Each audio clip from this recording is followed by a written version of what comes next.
Hello everyone, today we are going to be looking at Regeneron Pharmaceuticals, which is a fully integrated biotechnology company that grows organically by inventing, developing, manufacturing, commercializing medicines for the treatment of serious diseases.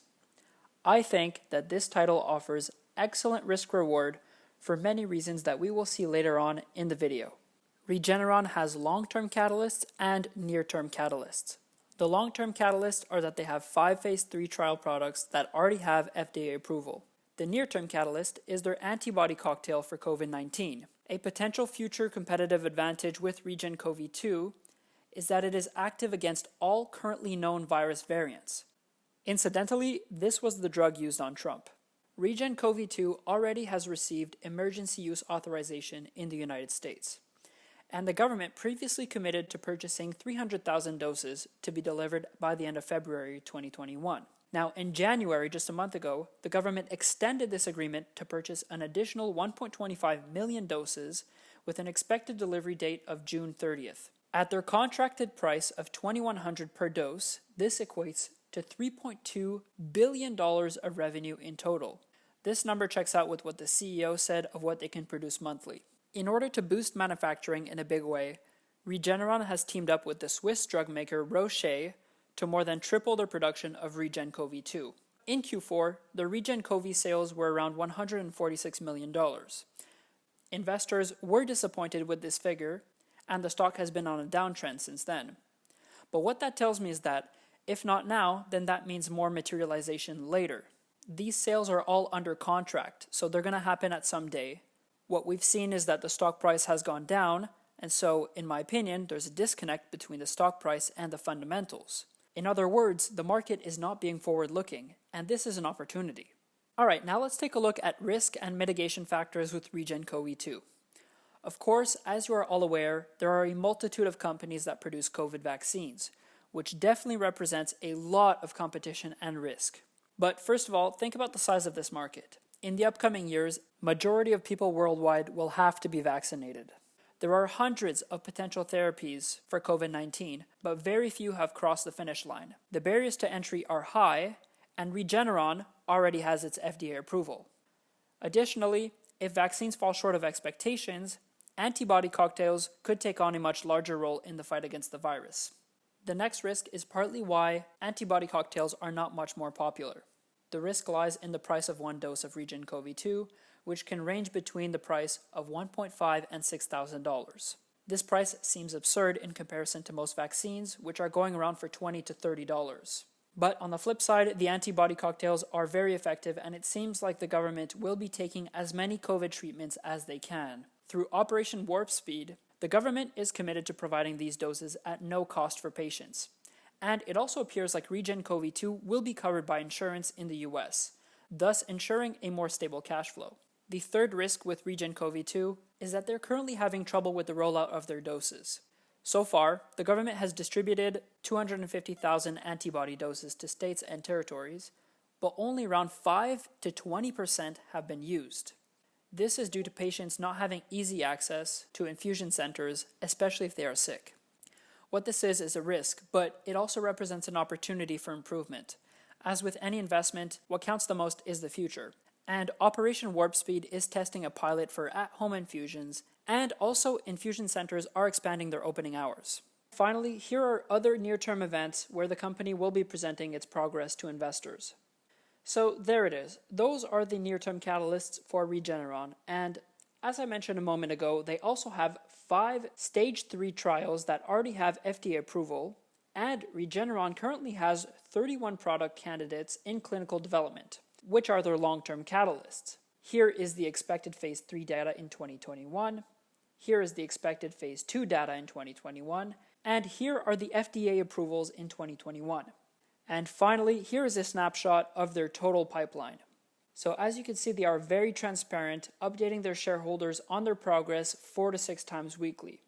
So moving forward, this has a fantastic pipeline of products and well-diversified revenue. There's also a huge long-term opportunity with data analytics. Regeneron collects large-scale human genetics data in their genetics research center.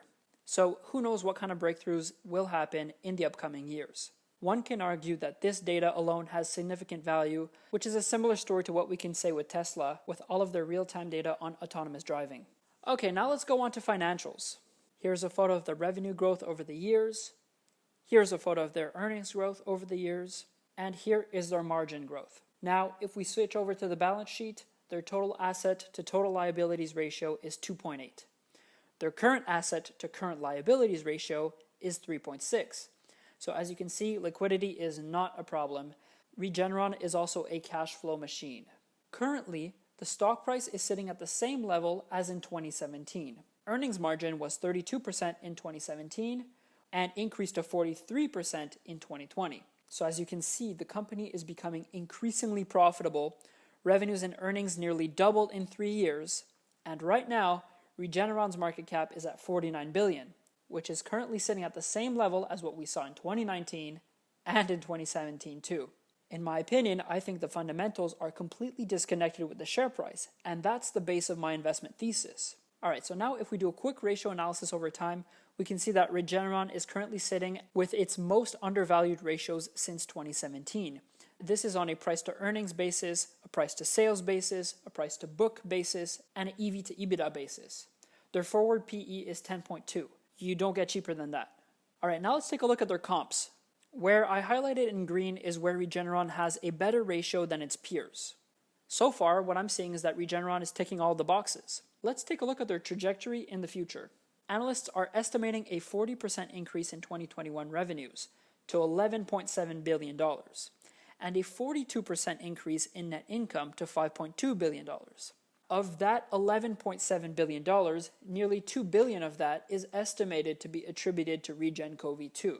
After 2021, REGN COV2 revenues are expected to decrease, however, by 70%, which translates in analysts expecting a 5 and 11% decrease for the top and bottom lines respectively.